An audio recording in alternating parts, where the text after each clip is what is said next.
La sangre dentro de tus venas, soy un pedazo de tierra que vale la pena una canasta con frijol. El que creo que es el actual presidente, bueno, que es el licenciado Rafael Pérez, él era el candidato, así que bueno. Se ha renovado y algo que tiene, que creo que es de rescatar, que en realidad vamos renovando, pero la línea de trabajo sigue siendo la misma, quizás con algunas pequeñas improntas de cada una de las gestiones, pero la línea de trabajo es la misma. Bueno, eso habla de un equipo de trabajo. Sí. Habla de equipos. Bueno, eso es muy bueno para un consejo tan importante para nuestra provincia, porque los alimentos es la base de muchas otras cosas buenas que vienen después, ¿no? Así que, somos los productores primarios de todo, básicamente. Exactamente, sí. Así bueno, comentarles en realidad un poquito de la realidad que estamos teniendo con la industria, ¿no? En general, o sea, tuvo un impulso grande en algún momento, sobre todo por la parte del aceite de oliva. Si bien San Juan siempre, o por lo menos siempre no, desde que yo tengo memoria o desde que me empecé a meter un poquito más en el tema cuando estaba en la facultad, era más que nada la conserva, y después todo el auge fue con la aceitera. Claro. Entonces hubo una reconversión en algunos lugares y aparecieron un montón de hectáreas nuevas en los diferimientos y demás. Estoy hablando de finales del siglo pasado, claro, o sea, principios de este siglo, estamos hablando... 1990 y algo. Claro, ahí arrancan más o menos todos estos emprendimientos nuevos acá en San Juan que apuntaron más que nada a la parte aceitera. Claro, pero fíjate qué interesante porque San Juan queda en el medio de la transición entre las provincias olivícolas, queda en el medio que tiene las dos producciones. Claro, a eso apuntaba, que por un lado... la formación madre quizás de la industria olivícola en San Juan fue más que nada pensada a la conserva y en un segundo plano el aceite, un aceite totalmente diferente al que tenemos hoy como aceite de oliva, o sea, un aceite sobre prensado, un aceite muy fuerte en sus aromas, de muy fuertes colores, nada que ver a lo que uno busca. Es más, siempre hablábamos, ¿no?, que ese aceite que era el clásico sanjuanino ahora sería un problema tecnológico. Claro, o sea, tendríamos todo un problema tecnológico que estamos obteniendo ese tipo de aceites de mala calidad que en realidad eran los aceites de oliva. Bueno, toda la tecnología europea fue la que fue cambiando un poquito el paladar hacia ese tipo de productos. Y bueno, y nosotros en esa etapa fue donde aparecieron toda esta industria aceitera y dejó un poco relegado el producto de la conserva. Que se cambiaron los protagonistas, ¿no? Claro. Si bien estaban los dos siempre, uno fue más protagonista que el otro y ahora yo creo que en la actualidad sigue teniendo un poquito más de auge toda la parte aceitera, más que la de conservas. Claro. Esto apuntado básicamente a apreciación personal, ¿no?, a un problema de que el aceituno es un commodity. Entonces, el precio no lo ponemos nosotros, pero los costos son nuestros. Entonces se vino muy abajo la industria cuando el precio estaba por debajo del costo. Claro. Entonces, ahí empezaron a decrecer y empezó a aparecer el aceite de oliva, que también es un commodity, pero mucho más valorado. Claro. Entonces, ahí fue donde creo, analizando un poquito los datos, es donde se rompe este equilibrio, ¿no? Básicamente, el productor lo que busca, comparando un poquito lo que escuchábamos recién sobre la carne, puede ser muy buena carne, pero me rinde menos, vale menos. Claro. Comparando el búfalo con la vaca, ¿no? Sí. Y un poquito es así, o sea, me rinde más el aceite y bueno, me tiro para ese lado. Claro. O la reconversión la hago para ese lado. Claro, lo que pasa es que cuando uno está moviendo un producto que lleva un frasco, que lleva un carozo, que lleva agua, es distinto a mover aceite que va... Pero o sea, quizás no es el problema es que el precio, al ser commodity, no lo ponemos nosotros. Lo pone no sé quién en algún lugar del mundo. Claro. Y dice la aceituna vale 10 pesos. Claro. Y vos producirla te sale 13. Claro. Entonces... Claro. Siempre vas a ir de atrás de tus competidores. Y Europa es un formador de precios. Claro, y Brasil es nuestro... en la zona, Brasil es el que marca el camino, que es uno de los grandes consumidores y uno de los grandes productores y exportadores. Claro. Entonces es nuestro competidor y ellos sí manejan un costo totalmente diferente al nuestro. Obviamente esos costos van a depender de un montón de factores que no creo que sea el momento de analizarlos, pero a lo que voy, la realidad me dice que producir 1 kilo de aceituna en conserva me sale más caro del precio que lo debo vender. Entonces, y comparándolo con la industria aceitera, es que es al revés. O sea, quizás estamos más competitivos. Por eso vuelvo a insistir, el productor que tiene la tierra, que es el que tiene que invertir para hacer la materia prima primaria, ¿no es cierto?, que es la aceituna, obviamente se va a reconvertir al donde él vea que le va a dar un rédito. Y estamos hablando que son inversiones a varios años. O sea, no es que yo ponga hoy el árbol y mañana me dé la aceituna. Estoy pensando, tengo que programarme a 5 o 6 años y tratar de adivinar cómo va a ser la realidad de 5 o 6 años. Entonces, ese es un poco el problema que yo veo. Sigo insistiendo, esto es un análisis totalmente personal de estar un poquito metido en eso. Por tu experiencia también. Entonces, yo veo esa realidad. Ahora, en cuanto, un poquito retomando lo que vos me decías recién, si bien la aceituna en conserva quizás tenga un valor agregado mayor en cuanto a su empaque, o su packaging, es muy barata la industria en cuanto a infraestructura. Bien. Ahora, la aceitera, si bien quizás ya uno lo tiene como incorporado, que el aceite de oliva tiene una botella especial, que siempre es mucho más cara que una botella común, la etiqueta con ribetes dorados, que es más cara, o sea, pero uno ya lo tiene incorporado a eso, que el aceite de oliva es así. La infraestructura edilicia y de maquinarias es mucho más grande. Entonces, y más costosa. O sea, a ver, ¿cuál es el análisis que normalmente se hace? Hacer aceitunas es lo mismo hacer aceitera que hacerla en conserva. Ahora, yo quiero procesar esa aceituna, me va a salir más barato armar una fábrica para hacer conserva que para hacer aceite.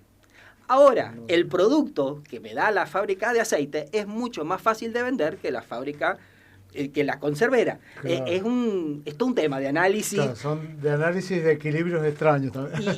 Y eso si lo tiramos, claro, y eso si tiramos los tiempos a 4 o 5 años, casi Nostradamus tenemos que ser como para poder ver qué hacemos, ¿no es cierto?, en esta realidad. En un país que tiene sus memorias también. Claro, a eso me refiero. Entonces, por eso, y retomando un poquito lo que decía al principio, fue la reconversión que hubo en los años 90, donde los que vinieron con los diferimientos, que fueron los que dieron el impulso a todo esto. La ley 22.973 que yo recién, claro, yo en esa época estaba cursando, y creo que analizaron todo esto y apuntaron más a la industria aceitera. Bien, en lo que hizo que la industria conservera quedara en un segundo plano y no se tecnificara tanto. Por todos estos temas de los costos. Si bien, como te decía, es algo más barato, pero tampoco hubo incentivo para que mejorara. Bien. Porque, a ver, hacemos un análisis general de lo que sería una fábrica de aceituna. Yo necesito un tanque para quemar, que en el mismo tanque voy a lavar y en el mismo tanque voy a fermentar. O sea, en cuanto a la infraestructura, yo voy a tener la misma. El mismo tanque yo lo uso para todo el proceso. O sea, viene la aceituna, la meto en el tanque, la cocino o la quemo con soda cáustica, la lavo 2 o 3 veces, bueno, ahí va el laboratorio, me va a ir marcando qué es lo que tengo que hacer, y después arranca la fermentación. Y nunca la cambiamos. ¿Cuándo sale esa aceituna de ahí? Cuando la tengo que envasar. Entonces, a eso me refiero con infraestructura. Y energéticamente es mucho más económico también, porque lo otro tenés que moler, tenés que separar, tenés que... vos vas a tener tanques para la primera etapa, tanques para la segunda etapa y tanques de finales donde está el aceite. Entonces, en cuanto al área cubierta, en cuanto al desarrollo que vos necesitas en las dos industrias, una es más cara que la otra. Pero caemos que el precio lo pone el que lo compra, básicamente. Entonces, ese es yo creo que es un poquito el problema. Por eso han desaparecido las grandes marcas que teníamos, pues San Juan y La Rioja, algo de Catamarca, éramos los productores de todo esto. Y vos ves que en muchos lugares acá icónicos de San Juan, la fábrica de aceituna ahora es un taller. o es un depósito de una empresa camionera. Claro. Y duele un poquito eso. Pero bueno, la realidad me está marcando. Entonces, ¿qué es lo que veo yo también? Que la industria conservera ha quedado quizás un poco más relegada. Acá en San Juan se ha partido bastante en cuanto a la producción. Aquellos que se van a dedicar meramente a la exportación, donde la infraestructura llega hasta el Tarsa, hasta el tanque azul, y de ahí a un camión y se va, que es una industria de muchos más kilos de procesar que la industria conservera que uno conoce del frasquito, del garrafón de 5 kilos y eso, que es una industria mucho más pequeña y es así mucho más local y queda más quizás relegada a la zona de influencia de la fábrica. O sea, no vamos a tener, no es normal encontrarse con un producto catamarqueño o riojano. Claro. O sea, todo el consumo que estamos teniendo acá es básicamente producido por nosotros. Pero ese producto rara vez también va a salir de San Juan. Claro. Decime una cosa, ¿qué pasos o qué mejoras tecnológicas o qué innovación debería tener la industria o ha tenido la industria de las aceitunas para hacer un paso adelante, para mejorar? El proceso es un proceso milenario, porque básicamente es el mismo proceso que tenían los griegos hace 3.500 años atrás. Básicamente no se ha modificado eso. Entonces, por lo menos en la industria que yo he estado trabajando siempre se apuntó más últimamente a meter más tecnología en tratamientos de efluentes u optimización de líquidos más que al proceso en sí. El proceso en sí lo que me puede llegar a mejorar es una mejor selección, pero el proceso madre, que es cocinar, lavar y fermentar, no hay mucho para innovar en eso. Ponele la fermentación, no lo he visto acá en la Argentina, sí he leído cosas que se hacen en Brasil y en Europa con los starters. O sea, ya nosotros trabajamos con una bacteria indígena, propia nuestra ambiental, y ellos trabajan con bacterias seleccionadas. Y más de ahí no te puedes ir. ¿Vos dónde te puedes tecnificar en nuestra industria? Es en optimización de energía, optimización de efluentes y de tratamiento de efluentes muy fuerte, y en la optimización de esos productos. O sea, no sé, en vez de cocinar un tanque y tirar esa soda cáustica, es recoger esa soda cáustica, un poco corregirla y usarla en el tanque de al lado, pero más de eso no podemos, por cómo es el proceso en sí. Bien. Entonces, bueno, insisto, creo que se está apuntando más y convenientemente al tratamiento de efluente, al cuidado del medio ambiente, a optimización de energía, ahí. Siempre, pero convengamos esto, tenemos dos realidades muy distintas. Unas mega empresas donde están apuntando a tarzas de 200 kilos y una empresa más pequeña que está apuntando a la garrafa de 5 kilos. Tecnológicamente son lo mismo, pero o sea, hacen lo mismo tecnológicamente, lo que van a cambiar son los volúmenes y obviamente entonces la industria más grande va a tener mucho más problemas de impacto ambiental que la industria más pequeña, que es mucho más controlable. Entonces, ahí apunta, me parece, y la parte más tecnificada siempre fue para el lado del aceite de oliva, justamente porque se cambió de ese aceite que antes era el aceite de oliva y ahora es un tema tecnológico malísimo. Claro, porque antiguamente se buscaba que tenga ese aroma fuerte, color verde bien fuerte para identificar que es de oliva. Claro. Y ahora hay aceite de oliva que si no te dicen, vos los ves y parecen de girasol. Claro, sí, parece otra cosa.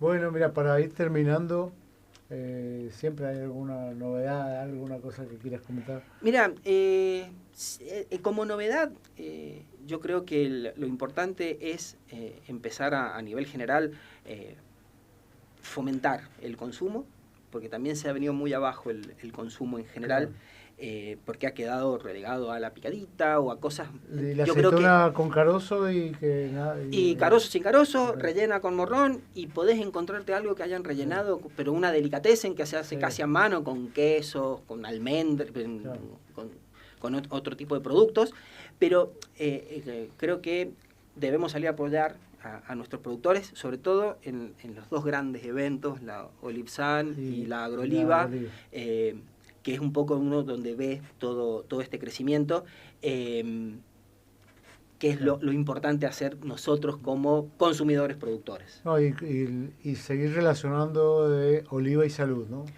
Totalmente. Y sobre todo el oliva como producto noble en cuanto que es todo un proceso natural, no hay agregados más que obviamente la cocción del principio que se hace con soda cáustica, pero desaparece totalmente y todo el proceso es natural, entonces no hay conservantes, no hay agregados químicos que puedan traer algún problema en la salud, sino que el conservante se genera en la misma fermentación. Entonces creo que eso también es muy importante al momento de elegirlo como alimento. Bien. Y también es un alimento calórico, también es un alimento energético, porque tiene dejos de azúcares y demás desde el punto de vista nutricional. Así que es un producto muy noble. Bueno, muchísimas gracias. La verdad que siempre se aprende un poquito más y bueno, y con profesionales como vos que tenés una larga experiencia en el sector. Así que muchísimas gracias. Muchísimas gracias por la invitación y bueno, y un poco retomando las palabras del conductor, espero que este año también continuemos con este espacio. Bien, no, sin lugar a duda, porque a nosotros nos suma un montón y se aprende mucho